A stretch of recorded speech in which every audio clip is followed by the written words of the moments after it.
The Steam controller might be the best controller for PC gamers. I've been using it for about 2 weeks, and I have some thoughts. So today, I'll go over the unboxing, features, and whether it's actually worth the $99. Okay, here's the box, and it's pretty simple.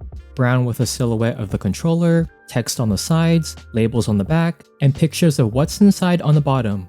Inside, you get the controller and puck, which I'll get to later, and nothing else underneath. The top has some instructions, and if you pull this part out, you find the USB cable and paperwork. Alright, the controller looks like a Steam Deck, but without the display.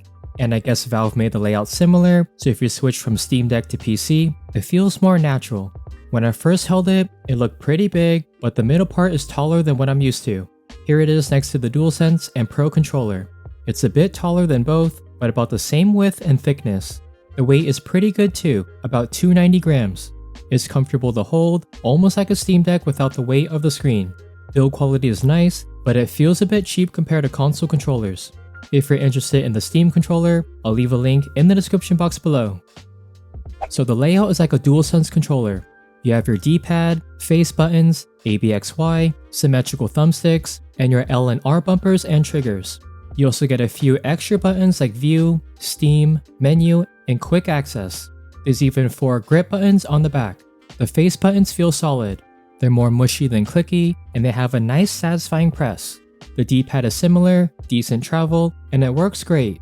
Here's how the buttons sound compared to the DualSense and Pro controller.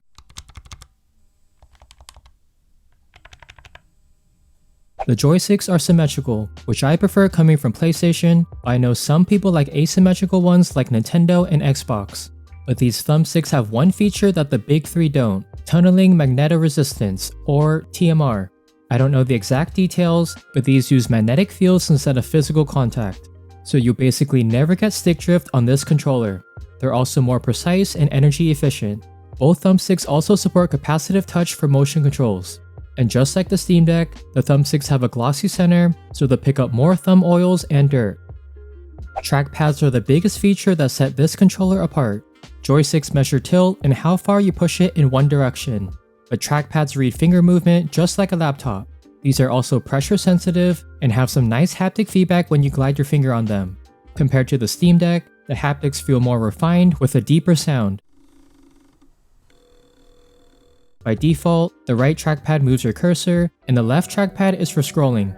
I like how I can switch to a different game and even browse the web without going back to a keyboard and mouse. You can use the triggers for left and right click, and press the Steam button and X to bring up the keyboard.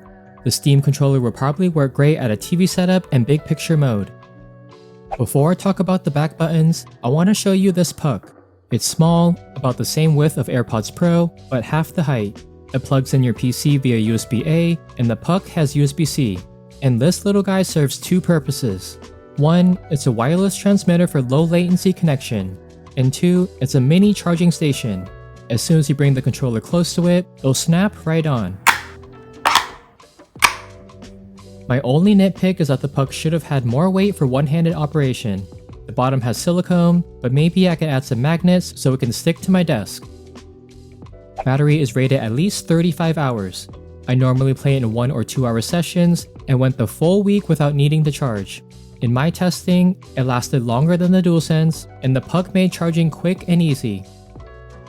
One thing worth mentioning is that you don't need a Steam Deck or the upcoming Steam Machine to use this. The controller works with the puck, Bluetooth, or wired on any PC running Steam. And for the best experience, you need Steam in the background. It won't work on consoles or games outside of Steam. There are some workarounds, but this is mainly for Steam hardware and software. On the back of the controller, there are 4 grip buttons, and they're positioned right where your middle and ring fingers will rest. These are circles and smaller than the ones on Steam Deck, but they're still nice and easy to press. And of course, they're fully remappable through Steam. I don't use them as much, but I need to start playing around with them. Each grip also has haptic motors and capacitive areas. Some Steam games already have controller layouts built by other players, and there's a lot you can choose from. So even if a game doesn't have official controller support, there's a good chance somebody already remapped everything. These profiles were made on Steam Deck, but it's another reason why Valve made the controller pretty similar. And now, I want to go over some little things you might not know about. In Steam settings, You can ping the controller in case you lose it somewhere. It plays a nice ringtone. Also, under Steam settings, there's a latency indicator when you're using the puck. The controller works in the BIOS. Most people won't need this, but the fact that it works is pretty cool. And the last one is my favorite. When you're in big picture mode and you drop the controller about 3 feet high, it screams. So is the Steam controller worth it? For PC gaming, I think it is. You get TMR thumbsticks, trackpads for mouse games, and thousands of controller profiles. And I didn't even talk about how repairable it is. $99 is a little steep, and if you're playing games outside of Steam, you're better off with a different controller. What do you think about the Steam controller? Let me know in the comments down below. Thanks for watching, and if you haven't already, please like, subscribe, and hit the bell so you'll be notified when I post new videos. And I'll catch you guys in the next one. Bye!